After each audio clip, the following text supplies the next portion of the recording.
Shalom Israel. Today I'm going to attempt to deconstruct a certain topic that has been trending on social media regarding a particular Yoruba monarch who postulated that the Igbos may have emerged from a certain Yoruba cultural threat. Therefore, Igbos and Yorubas are inextricably intertwined when it comes to genetic markers and cultural heritage. Ever since I've been researching as a sociocultural critic, I have never heard that there is a scintilla of a similarity between Igbos and Yorubas in particular, or any other ethnic group in general within the larger, panoply of the Nigerian ethnic identities. I think this is an attempt to delegitimize Igbo people's Hebrew heritage, Jewish identity, and Israelite lineage.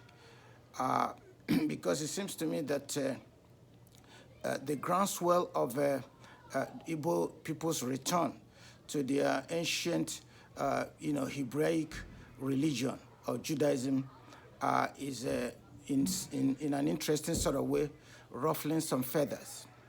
Of course, as you know by now, the Jews are regarded as God's own people.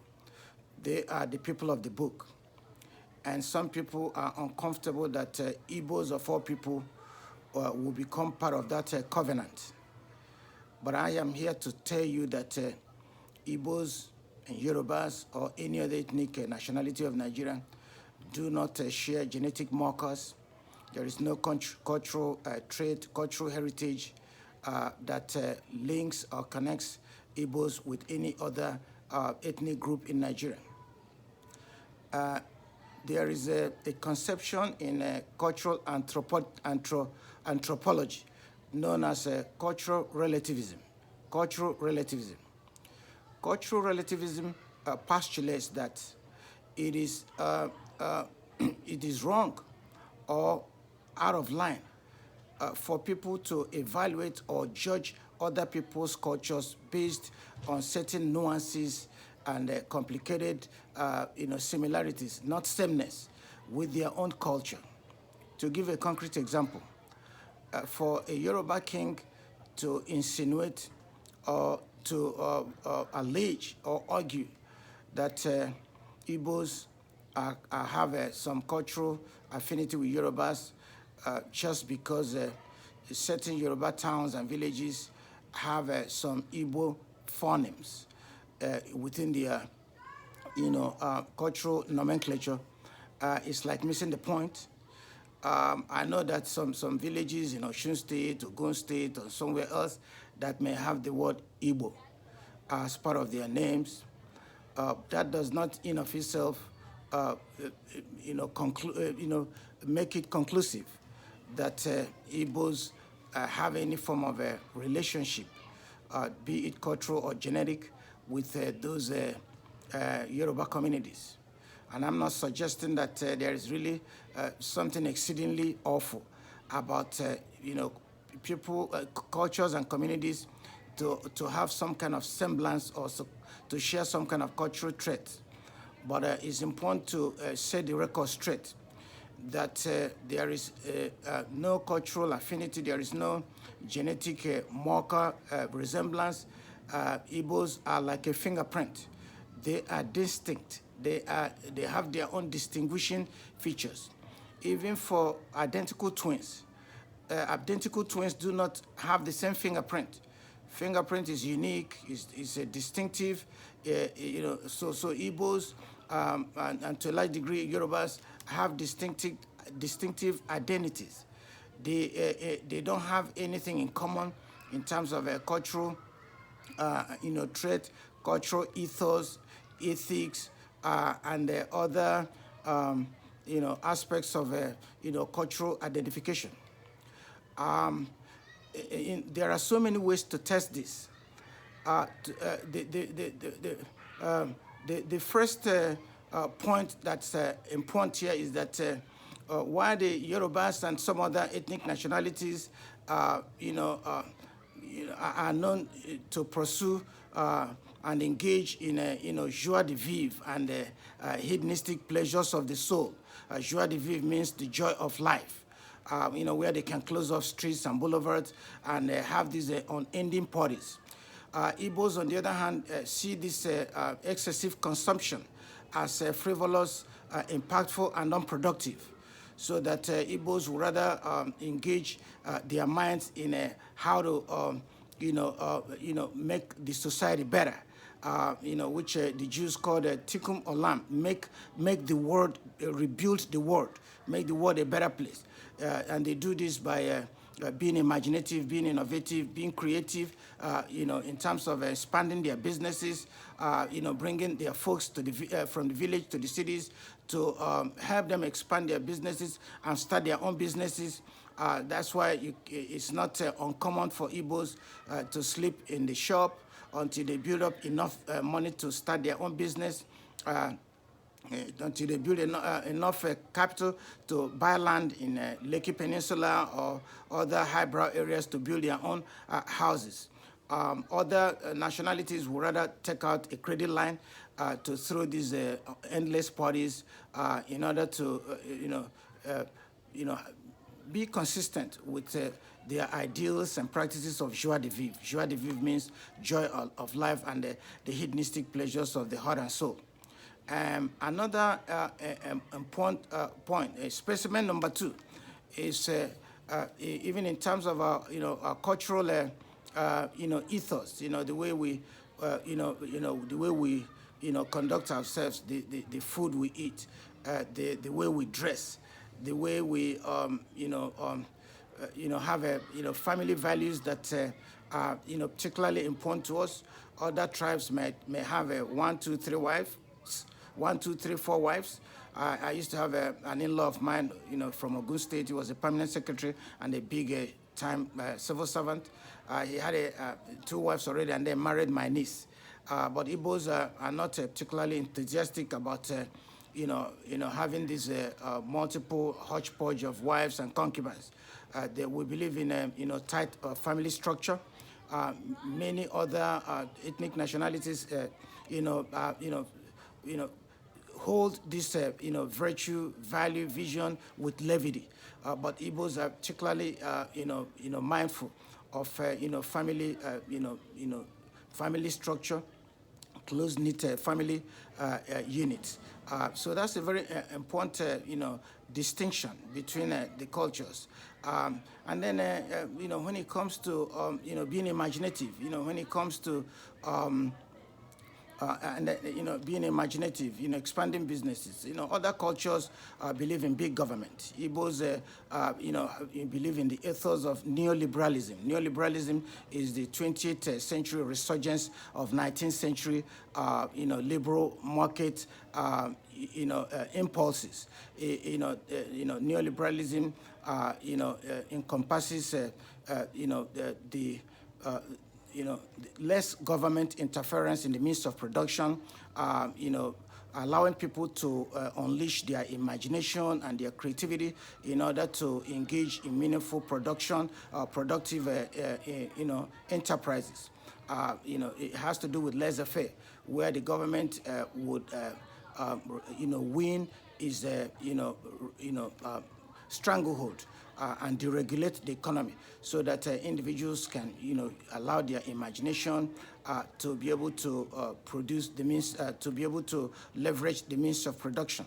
So while others like a big government, Igbos would rather appreciate neoliberalism, which is a 20th century resurgence of 19th century market, practices and approaches. Igbos want less government interference, more leverage to be given to the private sector so that people can go out there, in the, space called the free market of ideas and, leverage their imagination, their creativity, and other existential, competencies. So others, so to that extent, we have different, worldview when it comes to means of production. While, in other, cultures, maybe one person is a millionaire and has lots of money, to the extent that he's even a billionaire. But then the rest of the people are subservient to him. The rest of the people are, impoverished and, pauperized, just because he leverages the power of patriarchy over the means of production, thereby, consigning others to the margins of society. But Igbos, have a different worldview when it comes to wealth accumulation. An Igbo man will not become a millionaire until he goes back to the village to bring in his relations, his brothers and sisters, and then, gives them a lot of space to, start selling, car batteries, car plugs, jacks to, lift up your car and things like that. And from there, everybody is lifted up together. So Igbos believe in the ethos, in the, ethics, in the, ideas of each one reach one, each one teach one, each one give one. Other nationalities may see the world differently. They want to be the only ones to shine. They want to be the only ones to be, to stand up, to be counted. I know that in the north there is Dangote. He has, billions of dollars, but everyone else is subservient. Everyone else is, pauperized. In Igbos, there are so many unknown millionaires. They just underground, above ground millionaires. So what it means is that, according to Igbo, people's ethos, it makes more sense to liberalize wealth creation, so that, people can be independent. People don't have to look up to you in order to be able to survive. To give a concrete example, in my own family, I've made sure that everybody gets ahead, everybody gets a fair share in, the blessings that God has bestowed upon me.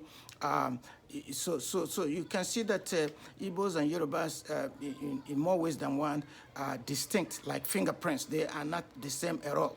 And I'm not saying that there's anything wrong if it turned out that we had the same cultural trait, or we had the same genetic affiliation. But it's not true. It's important to put the record straight. And then if you also, if you climb back up, between 1967 and 1970, during the Nigerian Civil War, the ferocious, lethargy, with which Benjamin Black Scorpion Adekunle attacked Igbo towns and villages, is one more specimen that will, lend credence to the fact that we are not related at all. In his own self-reporting, he declared that kill everything that moves. Kill their old men, their old women, their young men, anything that moves. Just obliterate it, eviscerate it. This is not how you treat your own. In fact, other ethnic nationalities that were involved in the Nigerian war observed more of the rules of engagement in a civil conflict than most of the Yoruba commanders. While Gowon himself exhibited great restraint and reservation about the quick kill, what was known as quick kill. Benjamin Adekunle himself, if you watch some of the video clips of the interviews he granted to the world press, his own self-reporting, he didn't make any qualms about just killing off the Igbos. So you can see that based on that alone, there's no way that anybody can argue or postulate or even posit that Igbos and Yorubas have any cultural or genetic affiliation. So that you can see that this particular controversial statement by that monarch, whom I respect with great zeal, has generated a lot of bad blood, and it tends to reinscribe some of the cellular, nefarious, negative cellular memory of the days gone by. when Igbos, were, fighting for survival. We were just like the wandering Jews, wandering from village to village. I was like 6 years then, so I remember, with clarity, as if it was yesterday. So it is important for us to, keep, the record straight. We are not affiliated in terms of cultural trait. We are not, related in terms of, genetics. We are not, affiliated in terms of anthropological leanings or, ethnological, background. We really don't have much in common except that we are all Nigerians. And this podcast is not to denigrate or wage a war of calumny against any tribe, but I'm just, as a sociocultural critic, I am, I've done a vast research about cultural identities, cultural relativism.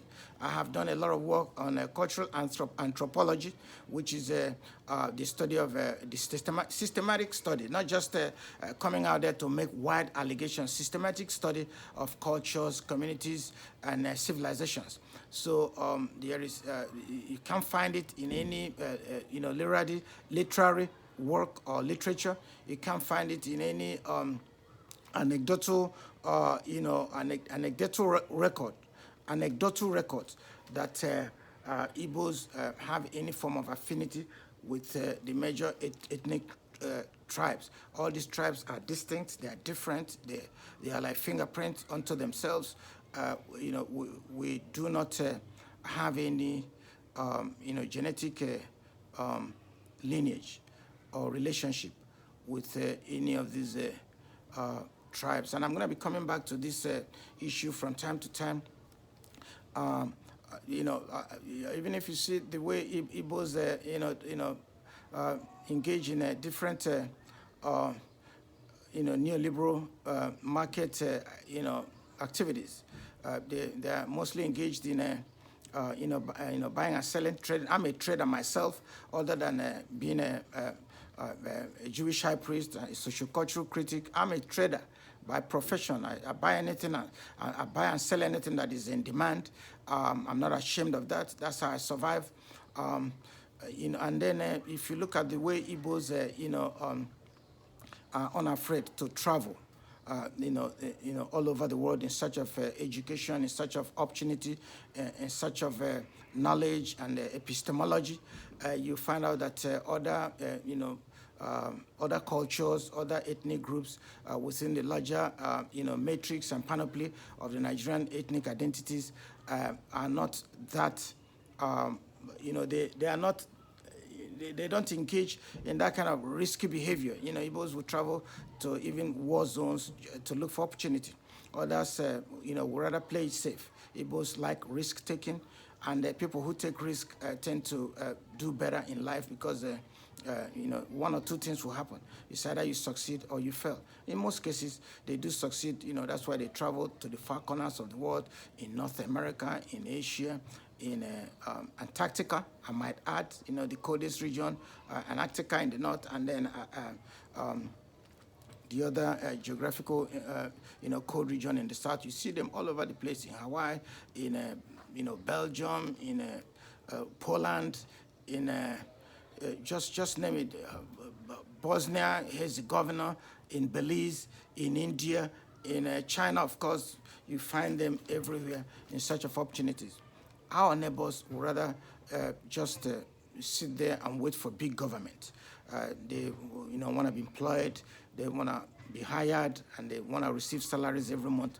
But Igbos would rather look for opportunities for, self-improvement, so that they can be able to expand,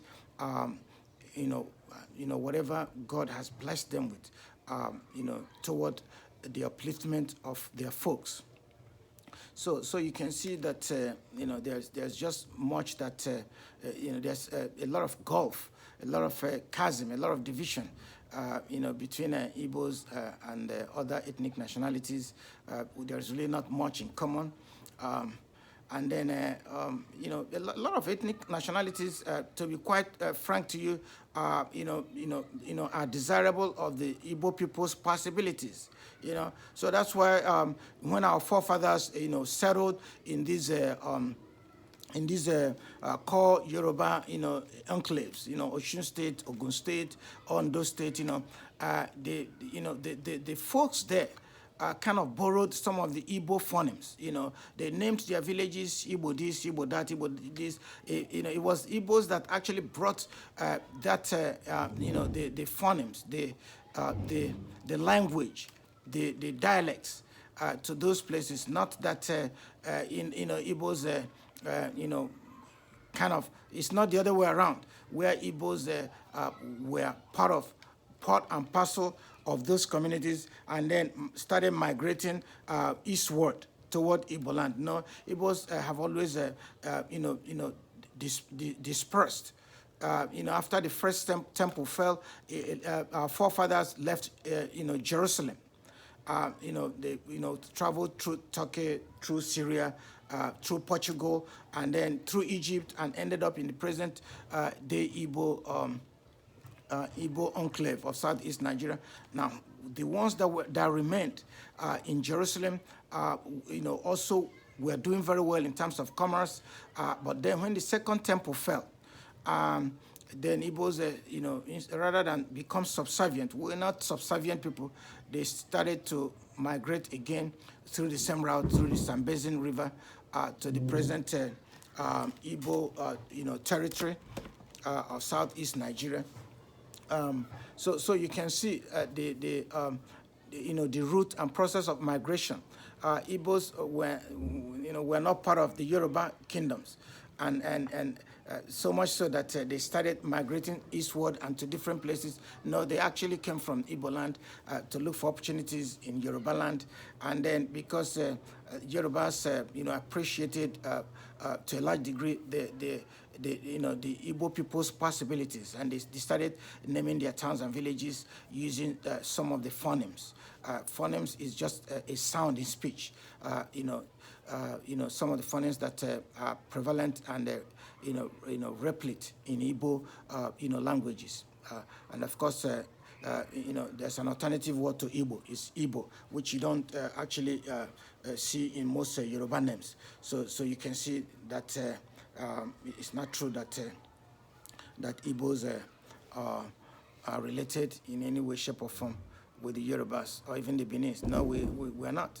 I mean, it would have been a nice thing. It would have helped to lower and reduce the elevated temperature of antagonism and animus and animosity that has been persistent in a relationship of the Igbos and the Yorubas. I have a lot of Yoruba friends. One of my very, very close friends is named Are Oluwo, Aremoro Oluwo. He's from Okitipupa.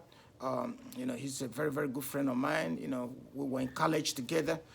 We did our, doctorate degree together. And then we kind of learned from each other.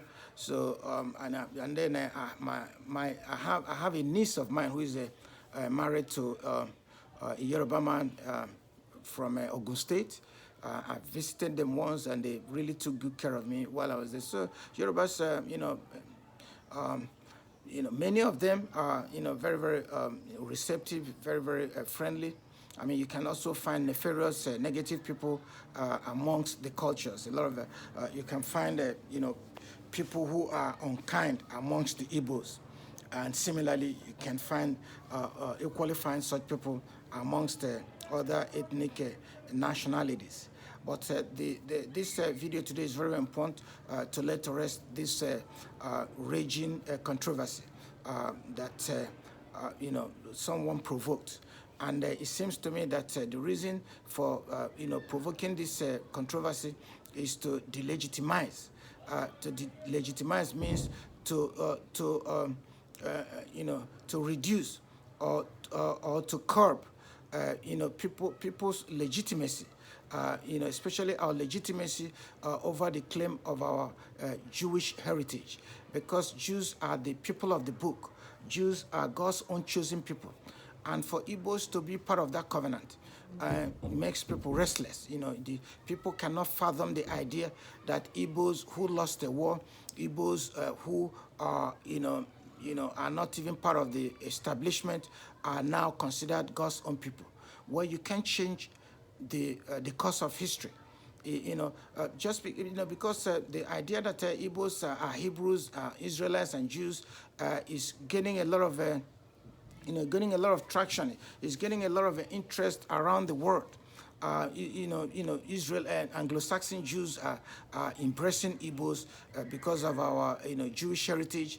A lot of Anglo-Saxons, even who are non-Jews, Christians, just have a special kind of respect. They have a special kind of respect, a special kind of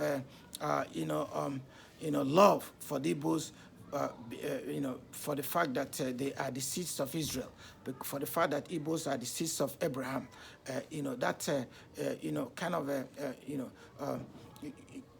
Entices people to begin to embrace the Igbos, and many of our neighbors, many of our friends within the larger panoply of the Nigerian cultural identities, see this as a threat. They are threatened by and afraid of this resurgence of Igbos back into their Jewish heritage. But you can't stop it. The train already left the station. Our people will continue to go to synagogues to worship, will continue to receive the special blessing of Hashem. The unchanging hand of Adonai Hashem will continue to rest on the lives of the Igbos, because we are God's own chosen people. We are different from everyone else. We are a fingerprint that is different and distinct from other identities. So there is nothing you can do about it.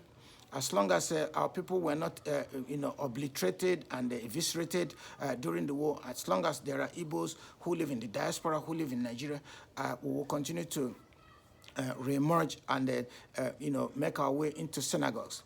And then one other thing I think too, that some clandestine and surreptitious individuals may have stoked this ember of hatred, animosity, and animus against the Igbos, is because Igbos were the pillars of different Pentecostal churches. Igbos were the ones who propped up many of these pastors. Igbos who pay a substantial amount of their money as tithe, but that tithe is going to dry up, because Igbos are now going back to the religion of their forefathers, and they're going to be redirecting those resources into the synagogue to support the rabbis, support the Kohen. I am a Kohen myself, member of the Kohanim. Kohanim means the Levites, the people within the Levitical lineage. So the members of the congregation must take care of the Kohanim, must take care of the Kohen, because as a tribe, the tribe of Levi, we are not supposed to engage in any meaningful economic activity. Our lives are dedicated to the service of the people in the temple. So in an act of reciprocity, the people that form the congregation are going to devote a part of their resources to sustain the Kohen, sustain the rabbis, the members of the Kohanim, the cantors, the worship leaders, to provide quality accommodations, provide food for them, provide transportation, provide every other means of sustenance to members of the Kohen. So I do think that many of these pastors are threatened by and afraid of the idea that many Igbos are returning to the religion of their forefathers. Igbos can, be in two places at the same time. Once you leave the church, back to the synagogue, that's where you're going to remain. I have already, sensitized members of my own family, and I do have many of them, to, start thinking about returning to the synagogue. From different churches. They have been in churches since the beginning of time. I have not seen how productive being a member of a congregation or a church has been toward elevating their lives. They have been going around in circle and in cycle all the days they have been in the church. But once people make the move to the synagogue, you're going to see the way things will be turning around for your own good, because the Jews are special people. They are God's own people. Can you now see the reason why Jews control more of the resources of the world than Christians? Because they receive a special blessing from God. Every time they pray, their prayers receive a special kind of attention than the prayers of others. That's why Jews control, the resources. Even before the Second World War, Jews have always been a special people, a blessed people. The same thing with Igbo Jews. Igbos came out of a 3-year war, and they were divested of all of their resources, all the liquid assets they had. And some of them, not some of them, and I use this advisedly, some Igbos received 20 pounds. Members of my own family never did. My father had millions of pounds sterling in Barclays Bank and Standard Bank, and he didn't even receive the 20 pounds derisory award. So Igbos had to rebuild their lives with their bare hands. It would take the special blessing of God over the lives of the people to accomplish such a feat. Within a very short time, they have built most of the real estate in the Lekki Peninsula, in Lagos, in Lagos mainland and Lagos Island, in Abuja, in Port Harcourt. People who were brought to their knees, who were impoverished and pauperized after the war. So you can see how God blesses Jews and Hebrews and Israelites much more than the Christians, because we are God's chosen people. We are a peculiar people, a chosen generation. So we are the apple of God's own eyes. We are the cynosure of God's attention. So that's why you gotta start thinking about how to exit those churches and then make your way into synagogues. I'm going to be, opening up a synagogue, very soon. I'm just waiting for some of my partners from Israel to come. They're going to, they're going to train me in halakha and other rites, rituals, and routines of Jewish life. Then I'm going to, start opening up synagogues, and I'm going to be, funding those synagogues so that people can go into synagogues and receive their blessings. It's very, very important for us to understand that there is a special blessing written for you, a special blessing with your name on it, as a Jew or as a Hebrew or as an Israelite. So I know that some people are really, really edgy. Some people are really, really frightened by and afraid of the fact that if Igbos are allowed to continue to make this resurgence or reemergence from whatever religion they have been trapped in back to the authentic, genuine religion of their forefathers, most of the churches are going to be empty, and Igbos are the cash cows. Igbos are the ones who support these churches. I remember when I used to worship at a church, an Anglican church in between Igbo and Isola. So it was an Igbo church, even though the liturgy was in English. But that church was a cash cow of the Anglican communion in Lagos. The bishop, I think in Bishop Vining Memorial Church was a bishop there. He positioned his brother in that church. And then because we were contributing money, you're going to see a long column of people waiting to pay their tithe, to pay their dues or whatever levies, that we were enthusiastic to do that. But then we told them that since this is an entirely an Igbo church with few Yorubas, we want an Igbo pastor to come and provide services in Igbo language as well as in English language. That created a great furor. That created a lot of bad blood between the Igbos and the bishop at Archbishop Vining Memorial Church, and then the presiding pastor. So Igbos said, okay, well, if you guys cannot acquiesce to this simple demand of allowing a young person who is educated, because that pastor probably had a school start, but we had somebody with a bachelor's degree, an Igbo guy, tall, handsome guy, to become our pastor so that he can, meet our, religious obligations in the language that we can relate to. So our people left the church in droves. We said we were not going to come back to the church again.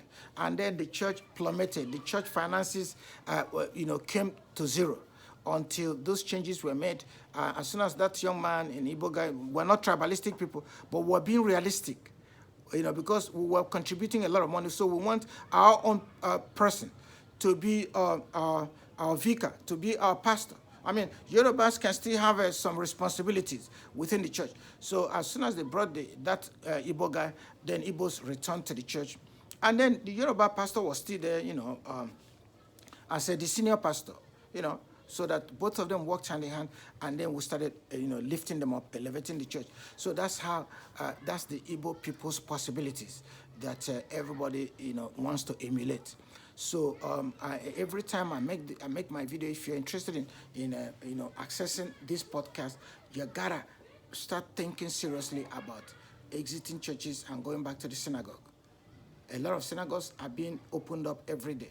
I'm planning to open some in Nigeria, and then find people to run those synagogues. It's just that when you open a religious organization, if you are not there to midwife it and articulate some of these policies, is probably not going to meet the needs of people.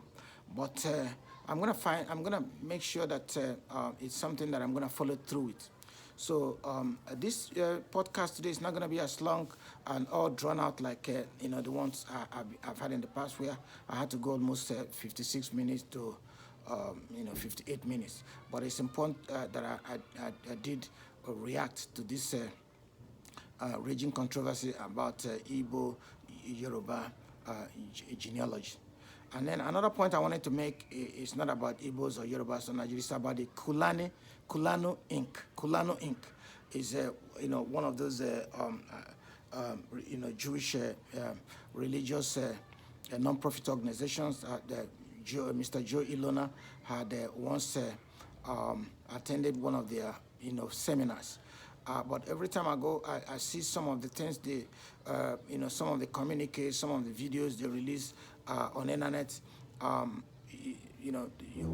I just see them, focusing more on some of those, local village communities in some remote, African villages, like in Kenya, in Mozambique, in Zimbabwe, in different places.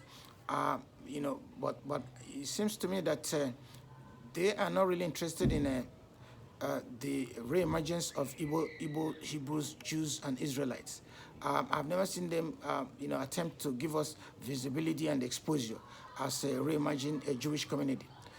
Even though a lot of, mainstream as well as predominant Jewish communities have, accepted the fact that Igbos are part of the house of Israel, part of the seed of Abraham.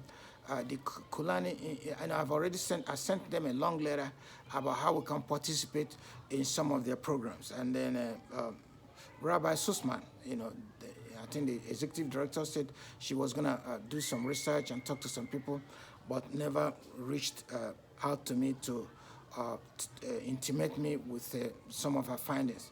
But Kulani, if you're gonna, and Kulano sounds like an Igbo name anyway, like Kulieno.